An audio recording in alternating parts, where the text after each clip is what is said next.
दुनिया में रिसोर्सेस कितने हैं आपको मालूम है, लेकिन अब देखिए आबादी, चीन की आबादी को पीछे छोड़ देगा भारत। यूनाइटेड नेशन की रिपोर्ट में आबादी को लेकर बड़ा खुलासा। 2023 में भारत की आबादी चीन से ज्यादा हो गई। भारत 2023 में दुनिया का सबसे ज्यादा आबादी वाला देश होगा। यूनाइटेड नेशन से कहा 10 अरब के पार, 10 अरब के पार निकल जाएगी पूरी दुनिया की आबादी। 8 अरब तो अभी हो चुके हैं और कहा जा रहा है 2023 में बहुत जल्दी हिंदुस्तान चाइना को पीछे छोड़ देगा आबादी के मामले में। और अगर ऐसा होगा तो निश्चित रूप से यह बहुत बड़ी समस्या। लेकिन क्या हम उसको एड्रेस करने की तरफ भी कदम बढ़ा रहे हैं? और हम तो छोड़ दीजिए, क्या दुनिया भी उसको एड्रेस करने की तरफ कदम उठा रही है? क्यों हम ऐसा कह रहे हैं? क्योंकि पहले जो जनसंख्या में बढ़ोतरी की दर थी, हाल के कुछ दिनों में, पिछले 4 सालों में जनसंख्या की बढ़ोतरी की दर में बहुत बड़ा इजाफा देखने को मिला है। और ऐसा लग नहीं रहा है कि दुनिया के पास कोई कारगर उपाय है। ये अहम बयान देखिए, विश्व जनसंख्या दिवस पर योगी का बहुत बड़ा बयान।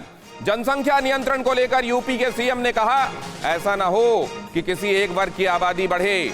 जनसंख्या नियंत्रण को योगी ने बताया बेहद जरूरी। Resources versus population. Arun sir, आपकी टिप्पणी। देखिए, हमारी जो जनसंख्या की बढ़ोतरी की दर है वो बहुत तेजी से गिर रही है। तो हम चीन को तो क्रॉस कर जाएंगे पॉपुलेशन में, लेकिन एक स्टेबलाइज करेंगे और धीरे धीरे फिर इस सदी के अंत तक हमारी पॉपुलेशन गिरती नजर आएगी। दुनिया में भी पॉपुलेशन क्योंकि जब स्टेबलाइज हो जाएगी वो गिरती नजर आएगी। तो इसलिए पॉपुलेशन का इस समय इतना बड़ा वो नहीं है। ये है कि हम प्रोडक्टिव काम कैसे दें हर व्यक्ति को। जैसे जापान है, कोरिया है, वहां पे सब व्यक्तियों को प्रोडक्टिव काम मिलता है, तो उनकी पॉपुलेशन डेंसिटी हमसे ज्यादा होते हुए उनको परेशानी नहीं है। हमारे यहाँ समस्या क्या है कि बेरोजगारी बहुत ज्यादा है, जिससे कि बर्डन बढ़ता है उनके ऊपर जो जब काम कर रहे हैं। तो यहाँ पे काम जनरेट करना बहुत जरूरी है। जैसे जैसे काम जनरेट होगा तो हमारी जो जनसंख्या है वो एक जब पॉजिटिव फ्रेमवर्क में आ जाएगी। अगर काम नहीं दे पाएंगे तो वही जब बर्डन बन जाएगा।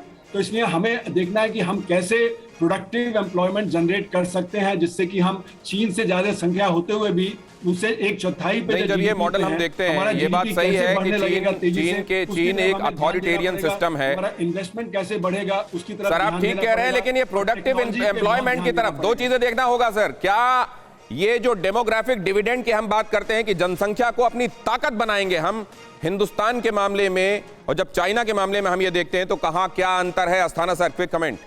देखिए, जो जनसंख्या है ये एक स्ट्रेंथ बन सकती है अगर हम डेमोग्राफिक में अगर हमारा सबसे ज़्यादा यंग एजुकेटेड इंग्लिश स्पीकिंग जनता हमारे पूरे वर्ल्ड में सबसे ज़्यादा है। और अगर इसको हम स्किल करें, अपस्किल करें, रीस्किल करें, और ये अगर हम कर पाए और मैन्युफैक्चरिंग अगर हम बढ़ा पाए तो ये हमारे लिए बहुत बड़ा फ़ायदा है। और अगर ये हम नहीं कर पाते तो जाहिर है कि जैसे ही अभी मेरे को पैनलिस्ट ने बताया कि इससे परेशानी हो सकती है। लेकिन तो सर हमारे यहाँ हिंदुस्तान में जो नारा चलता है वो तो ये चलता है, जिसकी जितनी संख्या भारी उसकी उतनी हिस्सेदारी। तो अब योगी जी कह रहे हैं कि एक ही वर्ग की तादाद बढ़ती चली जाए, ये ठीक नहीं है, इम्बैलेंस को जन्म देगा। लेकिन कैप्टन श्याम, हाँ, ये तो समाज की सच्चाई दिखाई देती है इस वक्त। कैप्टन श्याम, ये देखिए, ये जनसंख्या जो हमारी कानून व्यवस्था को इसमें दुरुस्त करना पड़ेगा, इसमें कोई शक नहीं कि जनसंख्या को कंट्रोल करना पड़ेगा, ये बॉटम लाइन है। और रिसोर्सेज को मद्देनजर रखते हुए अगर आबादी लगातार बढ़ती रही और एक सम कानून, एक कानून जो सब पे लागू हो और स्ट्रिक्ट होना चाहिए। जब भी ये बात आती है तो ओवैसी सरीखे जो नेता हैं वो कहते हैं ठीक है आप लाइए जनसंख्या नियंत्रण कानून, हम भी देखते हैं कैसे लाते हैं आप। संजय भारद्वाज जी।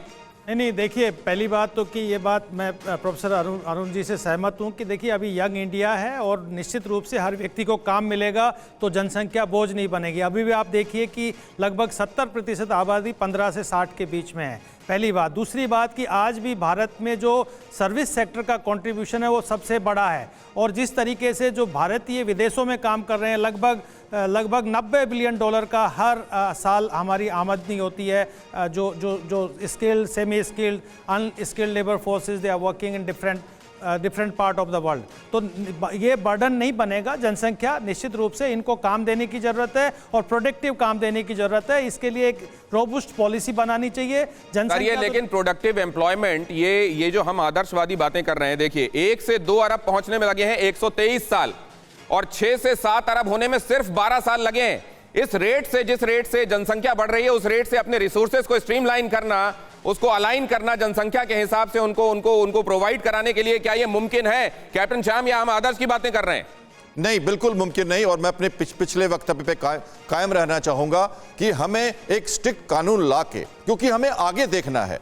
आज की जो ग्रोथ रेट है उसके हिसाब से हम जान रहे हैं। चाइना अगर एक बार कह देता है ये कानून लागू होगा, ऐसे लागू होगा, तो वहां से चूं से चां नहीं होता। हम डेमोक्रेटिक कंट्री हैं, हमारे यहां जायज कदम भी उठाने के लिए 100 जगहों से पूछना पड़ता है, और ये हम कर पाएंगे क्या? उस गति से कर पाएंगे जिसमें हमको चाहिए? अरुण सर, देखिए, हमारा इन्वेस्टमेंट रेट 2012-13 में पीक किया था 36.5% पे।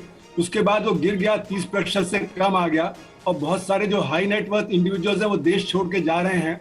अभी तक करीब समझिए कि 250 करीब 2.5 लाख हाई नेटवर्थ इंडिविजुअल्स हैं, उसमें से करीब 50,000 जो हाई नेटवर्थ इंडिविजुअल्स देश छोड़ के जा चुके हैं।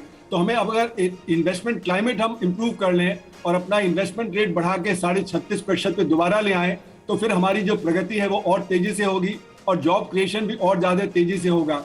तो जॉब क्रिएशन इस समय सबसे ज्यादा जरूरी है। उसके लिए रूरल एम्प्लॉयमेंट गारंटी स्कीम तो एक है ही, एक अर्बन एम्प्लॉयमेंट गारंटी स्कीम की भी जरूरत है, जो अर्बन यूथ जो आज काम जिसको नहीं मिल रहा है उसको भी काम मिलने लगे, तो ये जो प्रगति हमारी है वो और ज्यादा तेज हो जाएगी। दूसरी बात, हमारा जो स्मॉल और माइक्रो सेक्टर है वो बहुत बड़ी पूरी तरह से पिछड़ रहा है। अभी हिंदुस्तान लीवर की रिपोर्ट आई, एनुअल रिपोर्ट, उन्होंने बताया हमारा मार्केट शेयर इसलिए बढ़ रहा है क्योंकि स्मॉल और माइक्रो सेक्टर घट रहा है। तो वहीं पे तो हमारा 90% एम्प्लॉयमेंट है स्मॉल और माइक्रो में। अगर वहां पे एम्प्लॉयमेंट घटेगा तो परेशानी आ जाएगी। तो हमें माइक्रो सेक्टर को कैसे सपोर्ट करना है, वहां पे मार्केटिंग, फाइनेंस और जो टेक्नोलॉजी की समस्या है उसको हम कैसे जूझेंगे, वो बहुत जरूरी है। चीन ने सन 70, 80, 90 के दशक में यही किया था कि वहां स्मॉल और जो विलेज इंडस्ट्री थी उसको जबरदस्त 20-30% की ग्रोथ दिखाई, उससे उनका इंडस्ट्रियलाइजेशन हुआ और इंक्लूसिव ग्रोथ हुई, एम्प्लॉयमेंट जनरेशन हुआ। हमें भी कुछ उसी तरह से अपने देश में करना पड़ेगा। बहुत शुक्रिया सर, आप सभी मेहमानों का मेरे साथ आज की चर्चा में जुड़ने के लिए।